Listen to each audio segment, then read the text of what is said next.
Hello नमस्कार दोस्तों, मैं अमोल कासर वन सेकंड जुड़ चुका हूँ आईसीआई के इंपॉर्टेंट क्वेश्चन जो पास्ट एग्जाम में पूछे गए हैं कॉन्ट्रैक्ट एक्ट से लेके।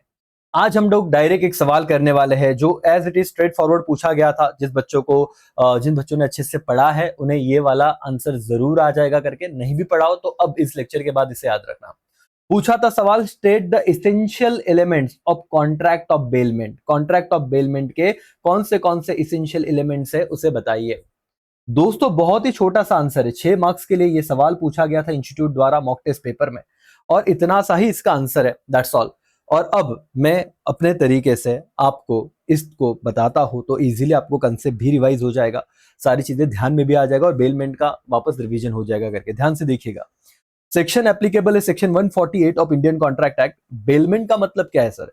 Delivery of goods by one person, जिसे हम बेलर कहते हैं, to another that is bailee for specific purpose, and when the purpose is completed goods must be return. भाई ये बेलमेंट का कंसेप्ट है। मतलब ऐसा स्टूडेंट जिसने ये यूनिट में भी नहीं पढ़ा हो बट अपने को लिखना है कुछ ओन वर्ड में, तो आप ये समझिए डिलीवरी ऑफ गुड्स मतलब क्या सर? बेलमेंट मतलब क्या? Delivery of goods by one person. अब जो पर्सन डिलीवर कर रहा है उसे हम लोग क्या नाम से जानते हैं? बेलर।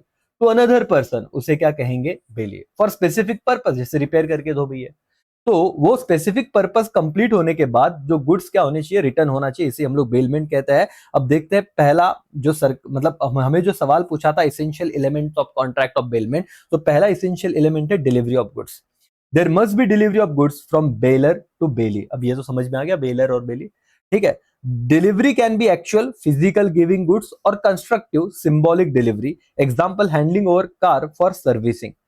ठीक है, आपने चाबी दे दिया, सिंबॉलिक डिलीवरी हो गया, भाई की कार वहां पे रखी है, ये चाबी ले लो, तो ये इसे भी हम डिलीवरी ही कहेंगे, सिंबॉलिक कंस्ट्रक्टिव करके। तो एनीवेज अब इतना लिखना है तो ठीक है, लेकिन पहला इंपॉर्टेंट इसेंशियल एलिमेंट क्या है बेटा? कि डिलीवरी होना चाहिए गुड्स का।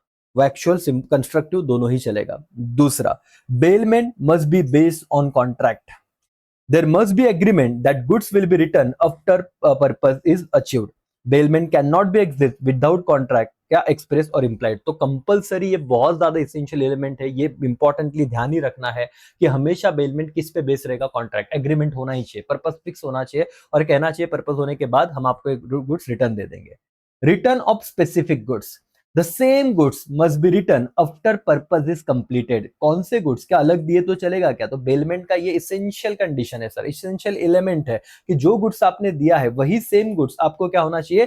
रिटर्न होना चाहिए। Same goods must be return after the purpose is completed. For example giving laptop for repair, the same laptop must be return not another one. तो इसे बेलमेंट नहीं कहा जाएगा अगर दूसरा दे दिया तो। भैया 3 चीजें याद रह जाएगी आपको, एवरीबॉडी मेरे साथ बोलो, क्या इसेंशियल एलिमेंट है? बेलमेंट। सेक्शन याद रखना है तो 148 बेलमेंट का मीनिंग लिख देना बेटा। Bailment delivery of goods by one person, उसे बेलर कहेंगे, to another person for specific purpose, and when purpose is completed तो गुड्स क्या होना चाहिए? Goods must be return. तो ये बेलमेंट हो गया। इसेंशियल एलिमेंट में सबसे पहला कि डिलीवरी होना चाहिए। दूसरा पॉइंट था कि bailment must be based on the contract. तीसरा पॉइंट हमने देखा कि स्पेसिफिक गुड्स रिटर्न आने चाहिए। चौथा पॉइंट, जो ओनरशिप है वो किसके पास रहेगी? Remains with the bailor.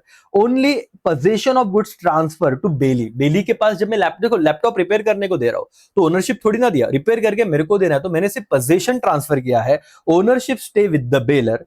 Example giving jewellery to jewellers for polishing. तो देखो पॉलिशिंग के लिए तुमने ज्वेलरी दिया, तो ज्वेलर ऐसे भी बोलेगा कि मेरे पास आया तो मेरा हो गया करके। ये तो काम कर, उसके चार्जेस ले, बाकी जो भी है वो रिटर्न कर दे सामने वाले व्यक्ति को जो रियल ओनर है। एनीवेज एग्जांपल नहीं लिखे तो भी चलेगा, बट आपको याद रखना है चौथा एलिमेंट सबसे इंपॉर्टेंट कि ओनरशिप किसके पास रहेगी? बेलर।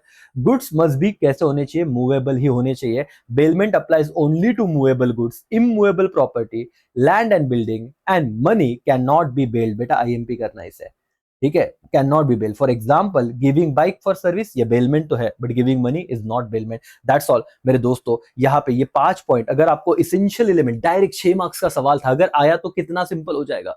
मेरे साथ बोलो क्या क्या पॉइंट्स है। सबसे पहले तो डिलीवरी ऑफ गुड्स होना चाहिए। दूसरा, bailment must be based on contract. तीसरा, सोचो जरा कि जो गुड्स आपने दिया था वही रिटर्न आना चाहिए, तो स्पेसिफिक गुड्स रिटर्न होना चाहिए। ओनरशिप किसके पास रहेगा? बेलर के पास रहेगा। और 5वां point, goods must be what बेटा? मूवेबल होना चाहिए। तो इमूवेबल गुड्स और मनी, इसको बेलमेंट एप्लीकेबल होता नहीं है। इतना भी आप लिख देते तो भी चल जाता दोस्तों, कोई विषय कोई दिक्कत नहीं थी, आपको आउट ऑफ मार्क्स मिलने ही थे 6 में से 6 मार्क्स। तो कॉन्ट्रैक्ट के ऐसे भी सवाल होते हैं अगर, और ये सवाल रिपीट होने के चांसेस है। मॉक टेस्ट पेपर में पूछा गया तो आपको भी पूछा जा सकता है, तो आईएमपी मार्क कीजिए और इसे कंप्लीट कीजिए करके। तो आज का टारगेट यहाँ पे कंप्लीट हो रहा है, एक सवाल हमने कर लिया और उम्मीद करता हूँ सेक्शन, वापस आपको बोल रहा हूँ कि सेक्शन अगर याद रह जाए तो अच्छी बात है, नहीं याद रहा तो टेंशन नहीं लेना है। Section 148 of Indian contract act, और जो मैं लैंग्वेज बता रहा हूँ उसमें लिखा, कोई दिक्कत नहीं, पूरे मार्क्स मिलने वाले।